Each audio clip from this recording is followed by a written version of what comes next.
We all start with 0 subscribers, but if you want to get your books in the hands of readers, creating an email list is not something that you can skip out on. Your email list will grow over time as your readers find you and as you actively promote your books, so don't stress over this part if you're just starting out. Like most things, I'm always going to recommend aiming for progress, not perfection, and you will see your email list grow over time. Welcome to the Fiction Writing Made Easy podcast. My name is Savannah Gilbo, and I'm here to help you write a story that works. I want to prove to you that writing a novel doesn't have to be overwhelming.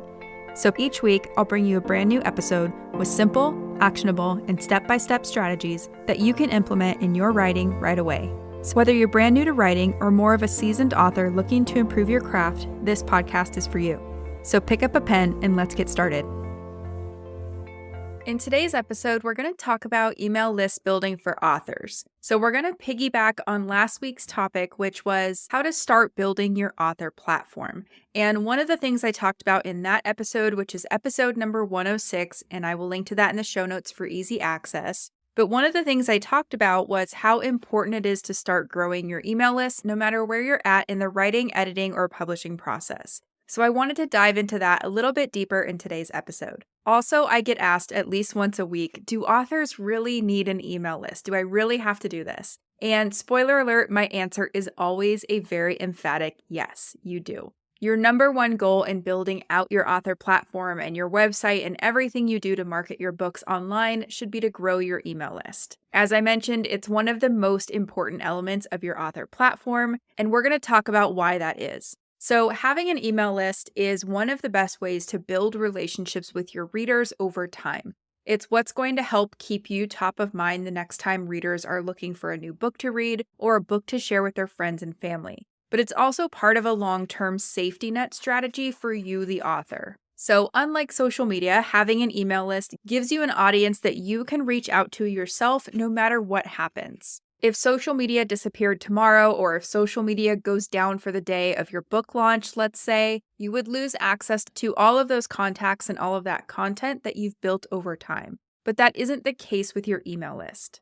Something else to consider is if you are a traditionally published author, and let's say you're working with a publishing house, and down the road sometime maybe you stop working with them for whatever reason, you lose access to all of their contacts as well. So it's super important to get people on your email list, which is something that you own and that you control. So let's talk about how to actually get started with your email list. And to do that, I'm going to walk you through 3 steps to help you get your email list up and running.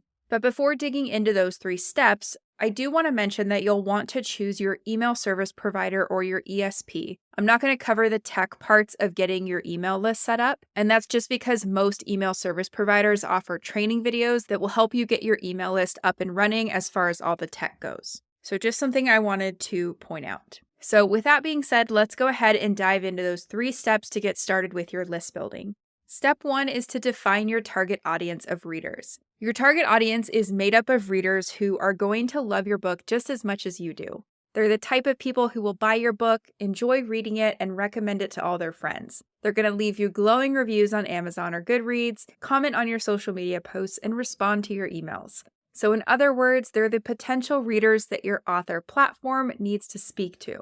This is why it's so important to understand who they are, what they like, and what they might want to see from you other than really entertaining and good books before you set up your email list. Now, if you're like most of the authors I work with, you might be thinking, but I have nothing interesting to share. Who's going to want to hear from me? And I just want to let you know that many writers think this way. They think they have nothing relevant or meaningful to offer or share with readers, whether they're current readers or potential readers. But the root of the problem isn't actually that you have nothing important to share. It's more than likely that you don't know who you're trying to share it with and what they value. It's extremely difficult to determine what to communicate when you haven't first taken the time to fully identify who it is that you're trying to communicate with. And that's true for anyone in any aspect of life. So what you need to do is you need to identify your communication sweet spot. And this is the common ground between your interests, passions, and needs, your readers' interests, passions, and needs, and your book. So the genre of your book and that core emotion that books in your genre evoke in readers. So one more time, it's the intersection between your interests, your passions and needs, your readers' interests, passions and needs, and then your book. So you want to consider all three of those and then look for the intersection between all three of them. And when you can identify this sweet spot, that's what enables connection, and it makes communicating with your target reader way easier. You won't have to search for something to say because your shared interests, passions, and needs will lend themselves to a natural discussion. This is why knowing your target reader is critical, and that's why it's the very first step. So step 1, define your target audience and then find that communication sweet spot. Step 2 is to start generating leads for your email list. When a reader gives you their email address and they ask to hear from you, it's a really big deal. In most cases, you'll want to have a lead magnet or some kind of freebie to give to your subscribers as a way to say thanks and to bring them into your world more.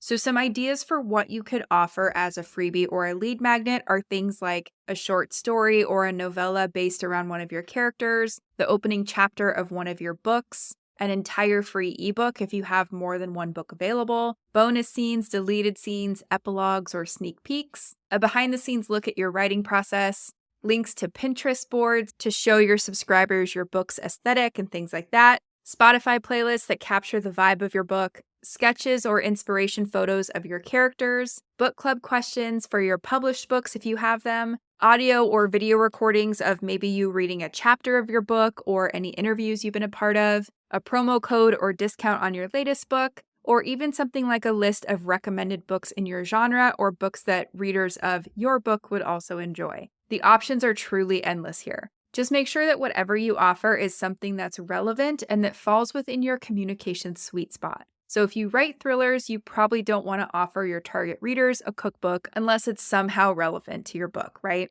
Now, when it comes to sharing your lead magnet, I recommend at least making it prominently featured on your website, sharing it on your social media accounts, and highlighting it in the opening pages of your book itself.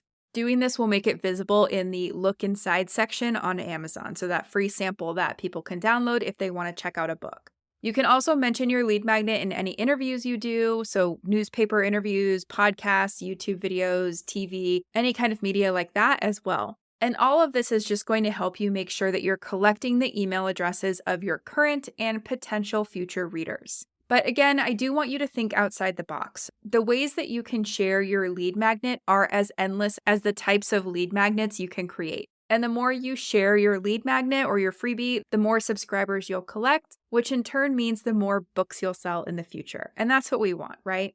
Now, you might be wondering, okay, that sounds fine, but what happens after somebody subscribes to my email list? Like, how do I communicate with them in an effective way? And that is where step 3 comes in. So step 2 was to start generating leads for your email list, and step 3 is to develop your content strategy. So once someone subscribes to your email list, it is super important to stay in touch with them. Regular email contact with your readers is going to create a long string of impressions. And again, this is important so that your name stays at the forefront of their mind. And then when an opportunity arises, so a book club needs a new book to read, your subscriber or a friend wants a new book to read, people are far more likely to think of you if they frequently see your name. So what this means is that in order to make it easier for you to stay in touch with your subscribers, you're going to need to do 2 things. Number 1 is create an automated welcome email that gets sent to your new subscribers.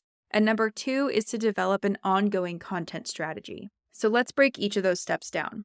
The first thing I mentioned is sending an automated welcome email to new subscribers. And you can find welcome email templates for authors all over the internet. But essentially, the goal of this initial and this automated email is to share a few things. So number 1, your lead magnet, if you have one, a brief introduction to who you are, what kind of books you write, and things like that, and also what your subscribers can expect going forward. And you can keep this really simple and make it conversational. So it doesn't have to be something fancy or overly formal. Just pretend you're writing to a friend and share those 3 things. So your lead magnet, a brief introduction to who you are and what kind of books you write, and what your subscribers can expect going forward. After that, you'll want to develop your ongoing content strategy. So that's the second thing I mentioned. And a content strategy just basically describes how you're going to communicate with your audience on an ongoing basis. So how often will you communicate with your subscribers? Will you send regular email newsletters? Will you post on social media? Will you write blog posts, share podcast appearances, YouTube videos, or do something else? And again, if you're just starting out, please don't overthink this part. Keep it simple at first, and then you can add additional types of content or send out content more often once you're comfortable kind of doing that bare minimum. So I want to reiterate this point that consistency is more important than doing all the things at once. And consistency for you is going to look different than everybody else, right? So in practical terms, this might look like sending out an email newsletter once a quarter. And yes, that's only 4 emails per year, and that's totally doable, right? It might also mean only showing up on Instagram once a week to start. So whatever makes sense for you and whatever you can consistently commit to is beyond good enough for now. So just start there. And if you're not sure what kinds of things you can communicate about to your subscribers, I have some ideas for you. So you can share things like writing updates and new releases, events and appearances, book reviews and or recommendations, any kind of personal notes, updates, or photos if you would like to include those, you don't have to. You can answer your readers' questions or commonly asked questions about your book. You can share quotes from your book or create little graphics with the quotes inside of them. You can share Spotify playlists of songs that inspired your book, questions for book clubs to use to chat about your book, and really anything you want, again, as long as it's relevant and kind of in that communication sweet spot. And I know I'm going to sound like a broken record, but this is not something that you should overcomplicate, especially at first. The goal is to let your voice and personality shine through so that your subscribers can get to know you and make a connection with you. That's primarily the reason why they're signing up for your email list. They probably want that freebie if you're offering one, and they also want to get to know you more and learn more about you. So just keep that in mind. There is another human being on the other end of it, and sometimes it's actually easier to think of it that way. So thinking of our marketing efforts as connecting with other people versus, just selling our books. So once you're done with step 3, you're all set for now, okay? Those are the first 3 steps I would recommend you take to get your email list set up and running. And then over time, you can iterate on how you're delivering content and or communicating with your subscribers based on what you learn about them and or your own preferences. So you're not locked into whatever you decide on now. You can definitely iterate. It's very normal to iterate. The most important thing is to just get something up and running and to start practice being consistent, because consistency is, again, the thing that matters most.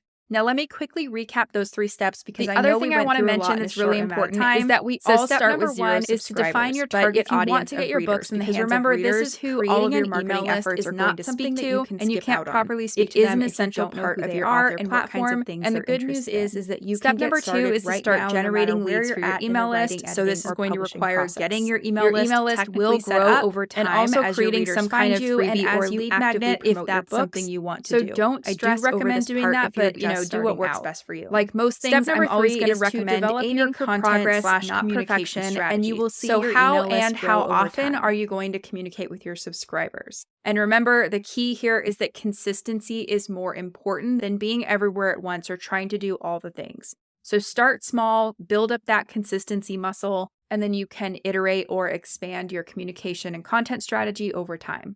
The other thing I want to mention that's really important is that we all start with 0 subscribers. But if you want to get your books in the hands of readers, creating an email list is not something that you can skip out on. It is an essential part of your author platform. And the good news is that you can get started right now, no matter where you're at in the writing, editing, or publishing process. Your email list will grow over time as your readers find you and as you actively promote your books. So don't stress over this part if you're just starting out. Like most things, I'm always going to recommend aiming for progress, not perfection, and you will see your email list grow over time. And on that note of not stressing, I really do want you to try to have fun with this. Never forget that on the other side of all of your marketing efforts is another human being who most likely genuinely wants to engage with you. So if you keep this in mind, then building an email list and marketing your book can actually be kind of fun and not so overwhelming. So just something to keep front of mind as you're working on building out your email list. So that's it for today's episode. As always, thank you so much for tuning in and for showing your support. If you want to check out any of the links I mentioned in this episode, you can find them in the show notes listed in the description of each episode inside your podcast player or at savannahgilbo.com/podcast. If you're an Apple user, I'd really appreciate it if you took a few seconds to leave a rating and a review. Your ratings and reviews tell Apple that this is a podcast that's worth listening to. And in turn, your reviews will help this podcast get in front of more fiction writers just like you. And while you're there, go ahead and hit that follow button because there's going to be another brand new episode next week full of actionable tips, tools, and strategies to help you become a better writer. So I'll see you next week, and until then, happy writing.